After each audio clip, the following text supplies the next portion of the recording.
बिस्मिल्लाहिर्रहमानिर्रहीम। J.Inspire तन्हा मुसाफिर किस्त नंबर 22।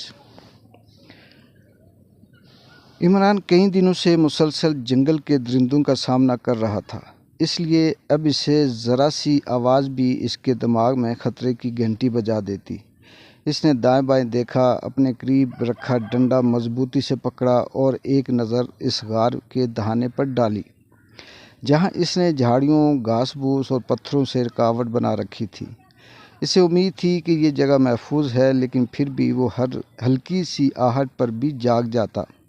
इसी कश्मकश में करवटें बदलते, जागते, सोते इसकी रात गुजर गई। परिंदों की चहचहाट, ताज़ा हवा की खुशबू और हल्की हल्की रोशनी ने इसके हवास बेदार कर दिए।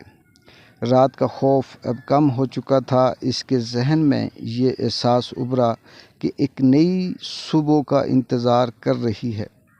वो नीम गुनूदगी के आलम में गार की दीवारों से टेक लगाए कुछ देर यूं ही लेटा रहा। हल्की रोशनी गार के दहाने से अंदर आ रही थी।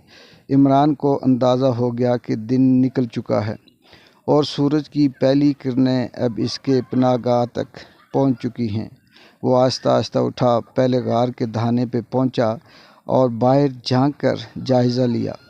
इसने एहतियात से घास, झाड़ियाँ और पत्थर हटाए, अपने इर्द गिर्द का बागौर मायना किया कि कहीं कोई जंगली जानवर तो मौजूद नहीं। जब इसे मुकम्मल यकीन हो गया कि बाहर कोई ख़तरा नहीं, तो इसने अपनी सांसें बहाल की, बैग को सीधा किया, डंडा मजबूती से थामा और एतमाद के साथ गार से बाहर निकल आया। अब वो एक नए दिन, एक नई उम्मीद और एक नई राह के साथ अपनी मंजिल की जानिब बढ़ने को तैयार था। सुबह की पहली किरण के साथ इमरान ने दरख्त को अलविदा कहा और आगे बढ़ गया। अब जंगल का रास्ता मुकम्मल तौर पर खुला था। चंद घंटों बाद वो एक खुली वादी में पहुंचा। क्या मैं वाकई किसी बस्ती के करीब पहुंच चुका हूं, या ये भी कोई शराब है? अगर यहाँ लोग हैं तो क्या वो मेरी मदद करेंगे या मुझे अजनबी समझकर धुतकार देंगे? ये ख्यालात इमरान के जहन में बार बार गूंज रहे थे। वो कई दिनों से भटक रहा था, भूख और थकन से नडाल था, लेकिन ज़िंदगी के आसार देखकर इसके अंदर एक नई तवानाई भी महसूस हो रही थी।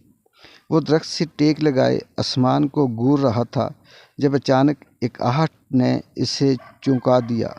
वो फ़ौरन सीधा होकर बैठ गया और इधर उधर देखने लगा।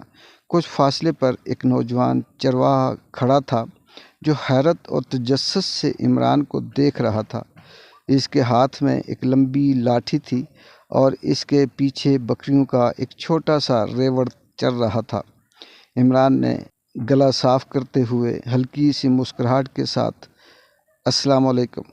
चरवाहे ने चंद लम्हे तौक़ुफ़ किया, फिर कदरे मुताद अंदाज में जवाब दिया, वालेकुम अस्सलाम। तुम कौन हो और यहाँ कैसे आए हो? इमरान ने गहरी सांस ली, फिर कहा, मेरा नाम इमरान है। मैं एक हादसे के बाद रास्ता भटक गया हूँ। कई दिनों से जंगलों और पहाड़ों में भटक रहा हूँ। क्या यहाँ कोई गांव है? तन्हा मुसाफिर की अगली कहानी किस्त नंबर 23 में इंतज़ार कीजिएगा। अल्लाह हाफ़िज़।